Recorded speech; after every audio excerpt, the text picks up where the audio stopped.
नमस्कार दोस्तों, मैं ईश्वर सिंह आपके लिए लेकर आया हूँ एक ऐसी कहानी जिसको सुनोगे तो आप शौक रह जाओगे। एक दिल दहला देने वाली घटना है कि ये कहानी है जिसमें एक माँ अपनी ही बेटी की सुपारी देकर के उसकी हत्या करवा देती है। आखिर ऐसा क्या घटता है उसमें कि एक माँ को मजबूरन अपनी ही बेटी की हत्या करवानी पड़ती है? ऐसी क्या मजबूरी हो जाती है उस माँ की जिस सुपारी देकर के अपनी बेटी की हत्या करवानी पड़ती है और पुलिस को फोन कर दिया जाता है कि किसी ने मेरी बेटी को मार दिया। आखिर क्या है घटना और क्या है कहानी? पूरी कहानी जानने के लिए आपको पूरी स्टोरी सुननी पड़ेगी। उससे पहले कहानी पे जाते हैं तो आपसे अनुरोध है कि आप मेरे चैनल को लाइक करें, सब्सक्राइब करें और वीडियो पसंद आए तो इसको शेयर भी कर दें। सुनाता हूँ कहानी विस्तार से। कहानी है फरीदाबाद के सेक्टर 46 में पुलिस चौकी इंचार्ज जो होते हैं वो रात्रि गश्त के लिए तैयार होते हैं। तभी उनके फोन में अचानक एक घंटी बजती है और फोन उठाया जाता है तो पुलिस कंट्रोल रूम से फोन होता है। वो बताया जाता है सेक्टर 45 की कोठी नंबर 387 में एक मर्डर हो गया है, आपको वहां तुरंत पहुंचना है। पुलिस चौकी से महज 2 किलोमीटर दूरी पे स्थित 387 नंबर की कोठी एक पोस्ट इलाके में होती है जो सुनसान इलाका होता है। पुलिस टीम वहां पहुंचने में करीब 10 मिनट लगाती है। पुलिस टीम जैसे ही वहां पहुंचती है तो वहां पर अड़ोसी पड़ोसी को किसी को भी ये मालूम नहीं होता आखिर इस कोठी में हुआ क्या है। पुलिस टीम जैसे ही पहुंचती है तो कुछ हलचल की आवाज सुनकर अड़ोसी पड़ोसी अपनी कोठियों से बाहर आते हैं और देखते हैं कि पुलिस की टीम वहां पहुंची हुई है कोठी नंबर 387 में। तभी उस कोठी के एक किराएदार होता है जिसका नाम राजेश होता है, वो अंदर से दरवाजा खोलता है और पुलिस टीम जैसे ही अंदर पहुंचती है तो एक कमरे में जाकर देखती है वहां एक लड़की की लाश पड़ी हुई होती है जिसका गला रेत करके हत्या कर दी गई है। बेड पे पड़ी होती है वो लाश और पूरा बेड खून से तरबदर भीगा हुआ होता है। पुलिस टीम जाके कमरे का मौका मुआयना करती है, निरीक्षण करती है तो देखती है कि कमरे का सारा सामान अस्त व्यस्त बिखरा हुआ है। ऐसा लगता है पहली बार देखने में जैसे किसी ने लूटपाट के इरादे से यह हत्या की है। अलमारी होती है, अलमारी का एक दरवाजा तोड़ करके उसका सामान निकाल करके बाहर फेंका हुआ आता है। अलमारी का जो अंदर लॉकर होता है उसको भी किसी ने तोड़ करके उसमें से लूटपाट करके जिसमें कीमती सामान रखे हुआ होता है, वो गल्ला टाइप का होता है, उसमें से भी कुछ सामान निकाला हुआ। ऐसा प्रतीत होता है कि किसी ने लूटपाट की और विरोध के चलते इस लड़की की हत्या कर दी। पुलिस टीम वहां पूछताछ करती है और अपने आला अधिकारी को इस बात की खबर दी जाती है कि सर ऐसे ऐसे यहाँ पर एक मर्डर हो गया है, लूटपाट के इरादे से की गई हत्या है। तभी पुलिस एक पोस्ट इलाके में हुई इस घटना से पुलिस अधिकारी सुनते हैं तो तुरंत उस कोठी की तरफ दौड़ लगाते हैं। पुलिस आला अधिकारी वहां पहुंच जाते हैं। प्रथम दृष्टया से सभी देखते हैं तो लगता है कि लूटपाट से की गई हत्या है, लेकिन उसके बाद भी पुलिस के अधिकारी उस औरत से पूछताछ करते हैं जो उस लड़की की माँ होती है पुष्पा, और लड़की जिसका मर्डर हो जाता है उसका नाम होता है किरण। पुष्पा से पूछताछ की जाती है। पुष्पा बताती है कि रात को करीब 10 बजे उसकी बेटी अपने कमरे में थी और मैं रसोई में काम कर रही थी। तभी अचानक दो औरतें उसके पास मिलने आती हैं जिनका चेहरा बुर्के से ढका हुआ होता है। और वो दरवाजा खोलती है, उनको ले जा करके अपने अंदर अपने साथ ही अपने कमरे में बैठा लेती है। तब उसकी माँ पुष्पा उसके कमरे में जाती है तो बताती है कि ये मेरे जानकार हैं, मुझे कुछ हिसाब किताब इनसे करना है, इसलिए मुझसे मिलने आई है। रात करीब 10:30 बज रहे थे तो उसने ज्यादा पूछताछ ना करी, उन सभी को अकेले कमरे में छोड़ करके अपने कमरे में आ जाती है। कुछ देर बाद में उसकी जो बेटी होती है किरण, वो आती है एक पानी का गिलास लेकर के और उसको वो पानी देती है पीने के लिए। तो वो पानी पी करके उस गिलास को मेज पे रख देती है और फिर शायद वो बेहोश हो जाती है या वो सो जाती है। करीब रात को 2 बजे उसकी आंख खुलती तो वो देखती है कि उसके दोनों हाथ और दोनों पैर बंधे हुए होते हैं और उसके मुंह में कपड़ा ठूसा हुआ होता है। ऐसी अवस्था जब देखती है तो वो कोशिश करती है उठने की, लेकिन उठते वक्त वो बेड से गिर जाती है। तो लगातार कोशिश करने के बाद वो अपने मोबाइल को उठाती है, अपनी बेटी को फ़ोन मिलाने का प्रयास करती है। जब फ़ोन मिलाती है तो उसकी बेटी का फ़ोन बंद आता है। तभी वो अपने जो नौकरानी होती है सुनीता, उसके पति को फ़ोन मिलाती है। वो फ़ोन तो उठा लेती है लेकिन वो दरवाज़ा नहीं खोल पाती, ना कुछ बोल पाती है। तो घिसटती हुई दरवाजे के पास पहुंचती है और दरवाजे के पास पहुंच करके पैरों से दरवाजे की जोरदार वार करती है, आवाज़ करती है खटखटाने की। तभी उनका जो किराएदार होता है राजेश, वो ऊपर से उतर के नीचे आता है और दरवाजे को बाहर से खोलता है। वो देखता है कि जो घर की मालकिन होती है उसके हाथ पैर बंधे हुए होते हैं, उसके मुंह में कपड़ा ठूसा हुआ आता है। तो उसके हाथ पैरों को खोल देता है, हाथ पैर खोल करके मुंह का कपड़ा निकालता है। तभी वो कहती कि मेरी बेटी किरण कहाँ पर है। तो राजेश कहता है वो शायद अपने कमरे में होगी। तभी कमरे में जाकर देखते हैं तो वहां का दृश्य देखकर सभी हैरान रह जाते हैं, क्योंकि किरण नाम की जो लड़की होती है उसका किसी ने गला काट कर उसकी हत्या कर दी है। उसकी अलमारी का सामान बिखरा हुआ है, किसी ने लूटपाट करके उसकी हत्या कर दी है। वो इस मंजर को देखते हैं तो सभी सकते में आ जाते हैं। अपने आप को संभालते हुए पुष्पा जो होती है वो पुलिस पुलिस को फोन करती है, पुलिस कंट्रोल रूम को, और इस घटना की सूचना पुलिस को देती है। उसके बाद पुलिस आ जाती है। पुष्पा जब पुलिस को ये कहानी बताती है तो तेज तेज फूट कर रोने लगती है। पुलिस पुष्पा को सतावना देती है, कहती है कि आप आराम करिए, हम आपसे ज्यादा पूछताछ नहीं करेंगे।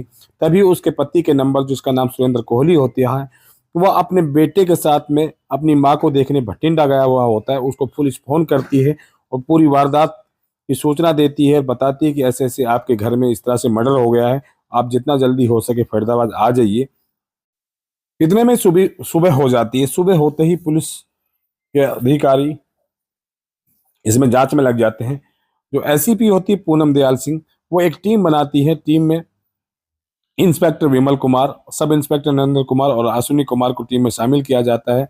और पुलिस मौका मुआयना करती है और वहां से फिंगरप्रिंट वगैरह उठाने का प्रयास करती है और पुलिस केस आगे बढ़ाती है जांच को।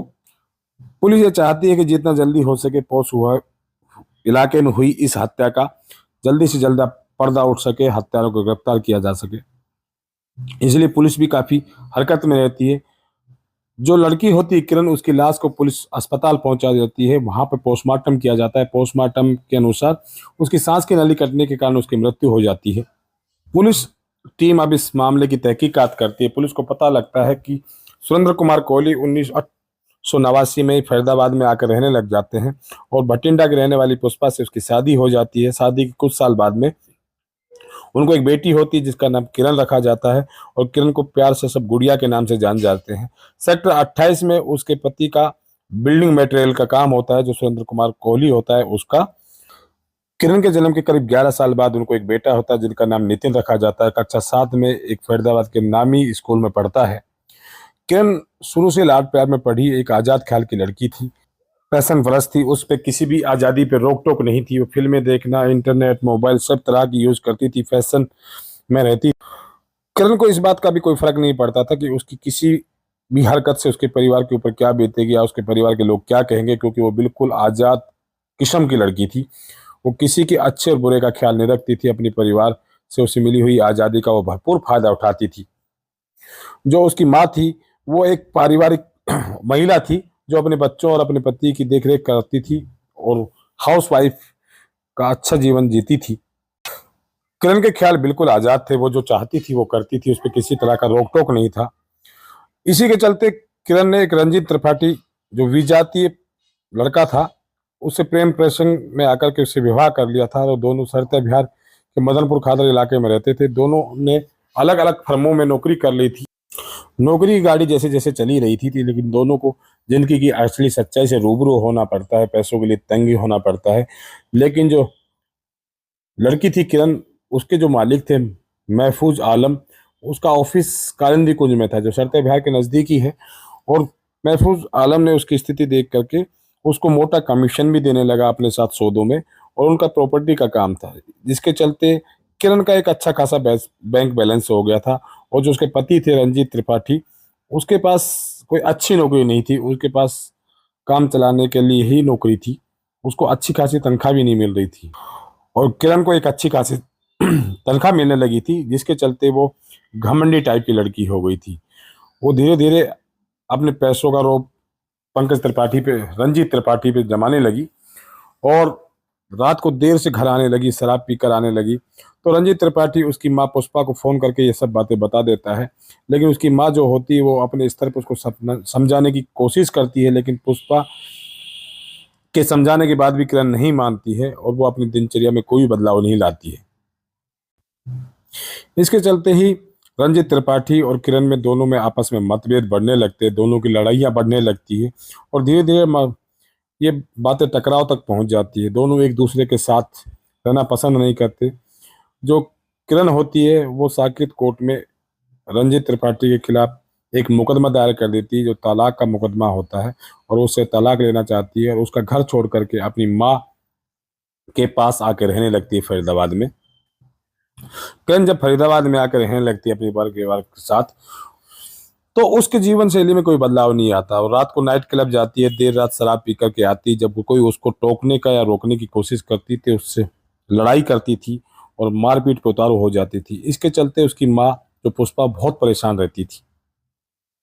वो सोचती थी एक बार उसकी शादी हो चुकी है, उसके बाद भी वो घर बैठी हुई है, इस लड़की का ही दोष है जो शराब पी करके अपने पति से झगड़ा करती थी और जिसके चलते वो आज हमसे भी झगड़ा करने के लिए उतारू रहती है। उसकी जीवन शैली में कोई परिवर्तन नहीं आ रहा। उसकी इन हरकतों से पड़ोसी भी तमाशा देखते थे, जिसके चलते वो चाहते थे कि किस तरह इस मामले को किसी तरह शांत कर दिया जाए, क्योंकि उनकी बदनामी होती थी। रोज रोज इस तरह का घर में कलह होने की वजह से पड़ोसी तमाशा देखते थे और पूरे मोहल्ले में उसकी बदनामी हो रही थी। उनके परिवार कोहली की कोहली परिवार इस बदनामी से किसी तरह छुटकारा चाहता था। जब इस मामले को सुलझाने का आपस में विचार विमर्श ही चल रहा था, तभी अचानक उसकी किरण की हत्या हो जाती है। बहरहाल पुलिस इस मामले की बारीकी से जांच करती है और पुलिस जांच में कुछ ऐसा पाती है जिसे लगता है कि कुछ ना कुछ झोल है, क्योंकि जो पुष्पा द्वारा लिखवाई गई रिपोर्ट और मौका वारदात में मिले सबूत और उसके नौकर और उसकी पत्नी और उसके किराएदार के अलग अलग बयान दर्ज होने के बाद कुछ ऐसा मिलता है पुलिस को, जिससे पुलिस उसकी मां पे शक करने लगती है।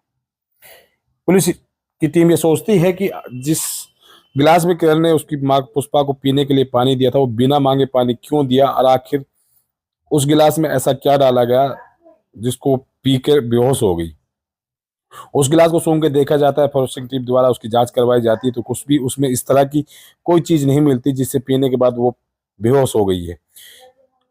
उसके बाद पुलिस पोस्टमार्टम करवा के जब उसकी लाश उसके परिवार को सौंप देती है, तो अंतिम संस्कार जब होता है तो उसकी नानी भी वहां आती है। जिस नानी से मिलने के लिए पुष्पा ने अपने पति और अपने बेटे को भेजा था, वो नानी उसके अंतिम संस्कार में शामिल होती है और वो बिल्कुल स्वस्थ पाई जाती है। पुलिस उससे भी पूछताछ करती है तो वो बताती है कि वो बिल्कुल स्वस्थ है, उससे मिलने वैसे ही वो लोग चले गए थे।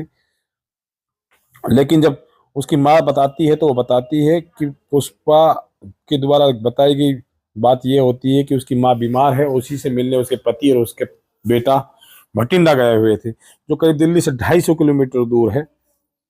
आखिर ऐसा क्यों कर रही थी पुष्पा और क्यों भेजा था उसने अपने पति और अपने बेटे को वहां अपनी माँ से मिलने।